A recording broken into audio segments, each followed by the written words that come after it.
আমি ইমন খানের একটি ভাইরাল গান গাবো। বুকে আমার বড় ব্যথা, দেখাবো কারে আমি।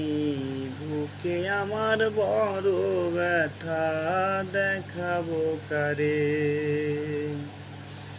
আশায় আমার ভেসে গেছে, আশায় আমার নিভে গেছে, কাল বৈশাখী ঝড়ে। বুকে আমার বড় ব্যথা, দেখাবো কারে। জন্ম থেকে জ্বলছি পোড়া তুষের আগুনে, আর কতকাল জ্বলবে আগুন আমার জীবনে। পুড়ে পুড়ে অন্তর আমার